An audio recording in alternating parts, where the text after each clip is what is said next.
Ինչպես տեղյակ եք, 2025 թվականի դեկտեմբերի 30-ին Հակակոռուպցիոն դատարանի դատավոր Սարգիս Պետրոսյանի որոշմամբ Սամվել Կարապետյանի նկատմամբ կիրառված կալանքը վերացվեց, փոփոխվեց տնային կալանքի, համակցված գրավով, ինչպես նաև բացակայելու արգելքով, ինչպես նաև լրացուցիչ սահմանափակումներով հրապարակային խոսքին վերաբերող։ Իհարկե այս ամենը էական սահմանափակումներ են,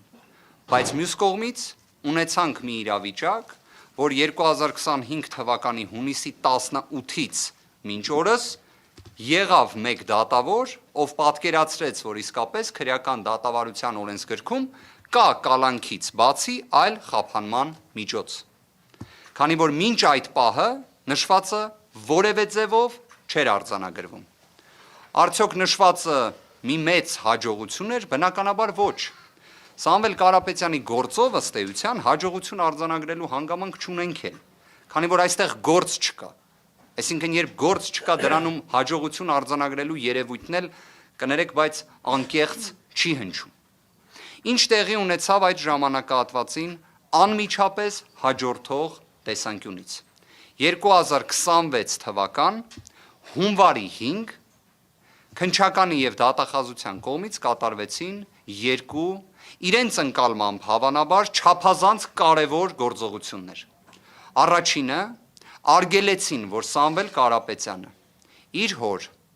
առաջին մեռելոցին մասնակցելու հնարավորություն ունենա։ Վստահ եմ շատ կարևոր որոշում էր երևի թե դա իրենց ընկալման մեջ։ Իդեպ հայ ազգում մեր հասարակության մեջ,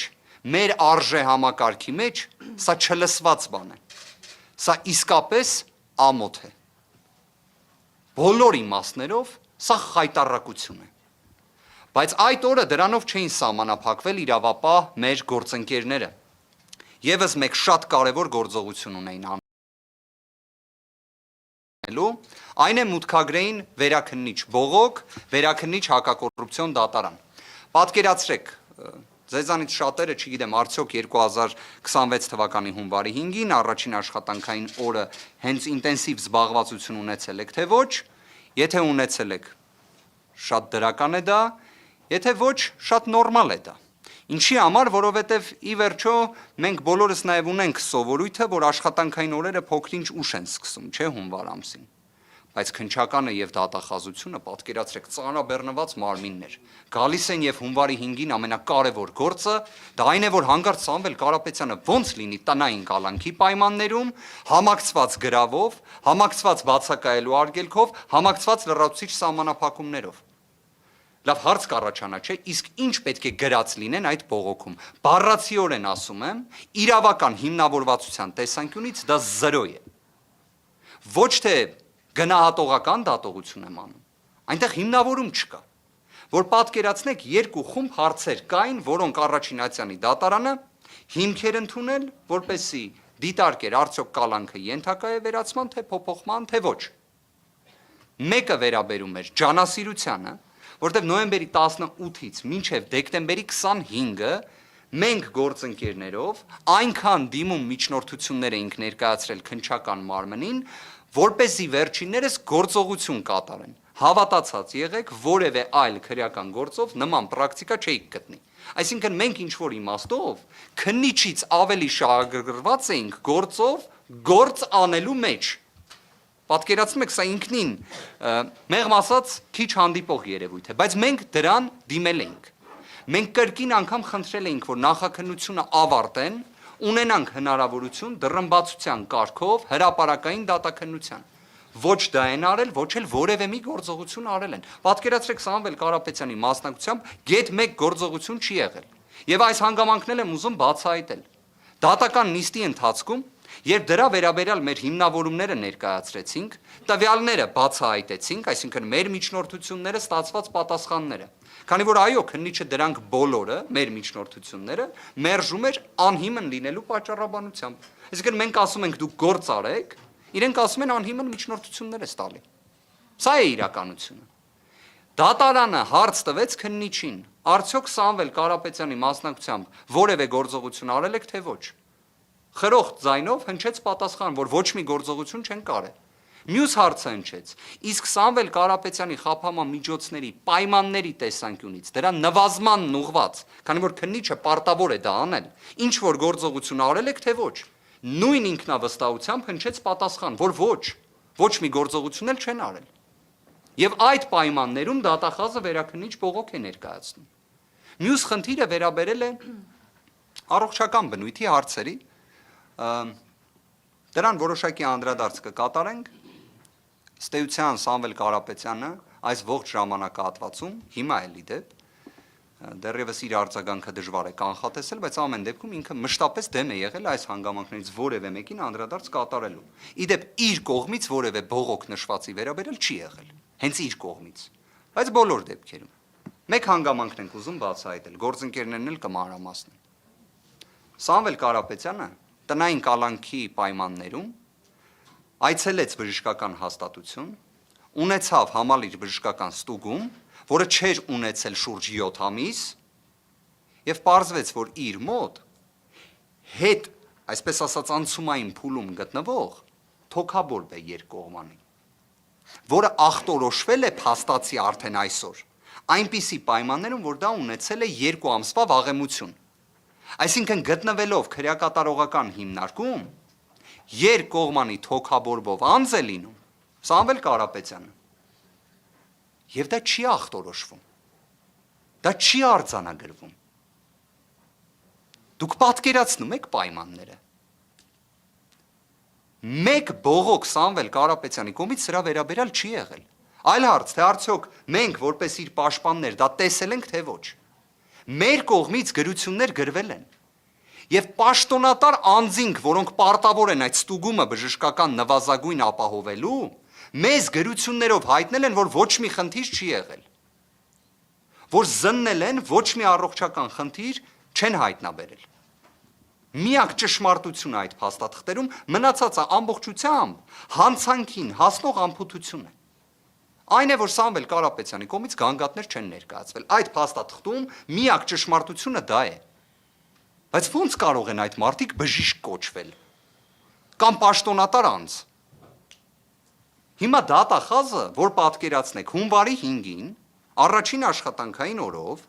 ոչ թե միջոց է ձեռնարկում պարզելու համար, քննիչը ջանասիրություն դրսևորում է, թե ոչ,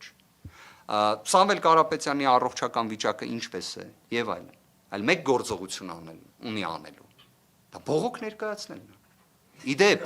Իդեպ արձեռն էլ մուտք են արել, որ պատկերացնեք հարգելի գործընկերներ, հիմքն էլ նրանում է, կարճ ասած, ինչի համար կալանք չլինի։ Դա է։ Այսինքն շարադրված է քրեական դատավարության օրենսգրքի շաբլոնային ձևակերպումները, որոնք վերաբերում են կալանքին։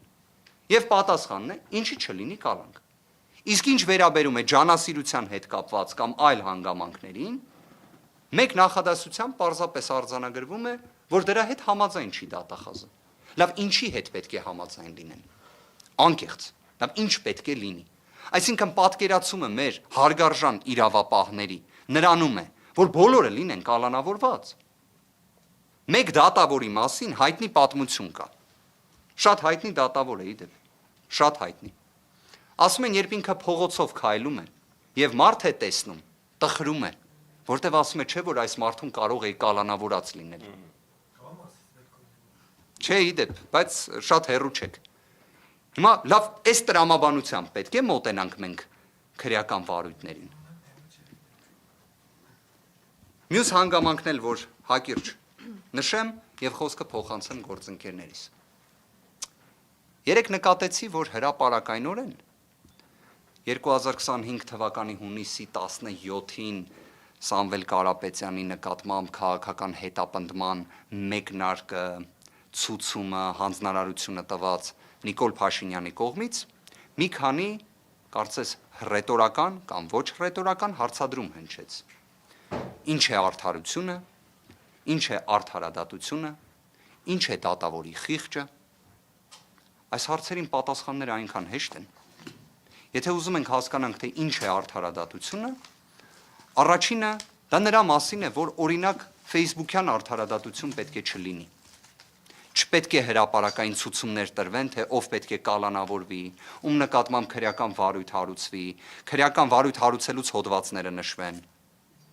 Արդարությունը ո՞րն է։ Արդարությունը, գիտեք,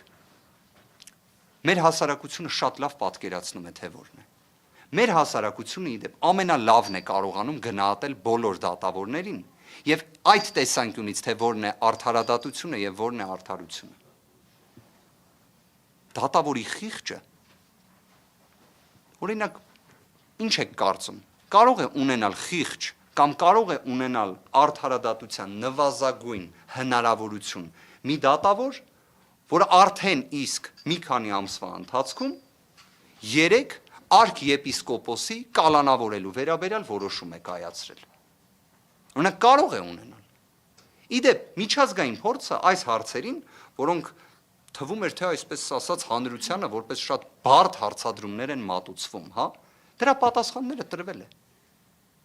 Արդարադատության եւ արդարության համար, որոնք իրար փոխլրացնող են։ Առաջին երաշխիքը մարդասիրությունն է։ Տարական մարդասիրությունը։ Տարական, որ մարդիկ կալանքը չֆետիշացնեն, այդ ժամանակ լինում է արդարություն, այնուհետև արդարադատություն։ Տարական մարդասիրության արկայությունն է երաշխիքը, որ լինի արդարություն, որ լինի արդարադատություն եւ դատավորների խիղճ գոյություն ունենա։ Երկրորդ հանգամանքն էլ կա։ Կոչվում է իրավունքի գերակայություն։ Շատ պարզ բանաձև։ Իրավունքի գերակայության դեպքում մարդկանց պարզապես չեն կալանավորում։ Կամ կալանավորելուց հետո համարձակություն չի լինում կալանքը վերացնելը կամ փոխելը։ Ես տեսել եմ, ինչպես էին օրինակ լրագրողները որակում Սամվել Կարապետյանի կալանքի վերացումը եւ կամ փոփոխումը որպես համարձակություն։ Հասել ենք այդ օրվան, որ բանտային կալանքը տնային կալանքով փոխարինելը դարձել է համարձակություն, բայց դա է մեր իրականությունը։ Եվ որ պատկերացնեք 2026 թվականի հունվարի 12-ին Վերաքննիչ հակակոռուպցիոն դատարանի կոնկրետ դատավոր վարույթ է ընդունում հունվարի 5-ին արձեռն հրատապ կարգով մուտքագրված դատախազի բողոք։ Իրավական գործեր լուսաբանող մեր հարգարժան գործընկերները գիտեն, որ Վերաքննիչ Ացյանում գործերով հիմնականում լուծումները լինում են գրավոր ընթացակարգով 10-օրյա ժամկետում։ Այդ 10 օրը միշտ է լինում։ Օրինակ Սամվել Կարապետյանի գործով այդ 10-օրյա ժամկետի տրամաբանությունը հակակոռուպցիոն վերաքննիչ դատարանը մշտապես պահպանել են։ Այս անգամ այդպես չէ։ Այս անգամ դատավորը նախատեսել է, որ մինչև հունվարի 15-ը պետք է ներկայացնեն գրավոր դիրքորոշումները, տվյալները, իսկ հունվարի 16-ին պետք է հրապարակվի դատական ակտը, որտեղ է շտապում վերաքննիչ հակակոռուպցիոն դատարանը։ Դատախազը հասկացանք։ Երևի թե դատախազությունում այլ խափաման միջոցի վերաբերյալ պատկերացում չկա, քանի որ իրենք վճռականորեն ապացուցել են տևական ժամանակ, որ Սամվել Կարապետյանի գործով քրեական դատավարության օրենսգիրք, այլ իրավական ակտեր, դրանք նշանակություն չունեն, քանի որ քաղաքական հետապնդում են։ Բա վերաքննիչ հակակոռուպցիոն դատարանը որտեղ է շտապում։ Բոլոր դեպքերում այս գործի ամենակարևոր հանգամանքը մեկն է։ Ամեն ինչ հրապարակային է արվում, ամեն ինչ փաստաթղթավորված է արվում, իսկ պատասխանատվության անխուսափելիության սկզբունքը գործում է դարեր ի վեր։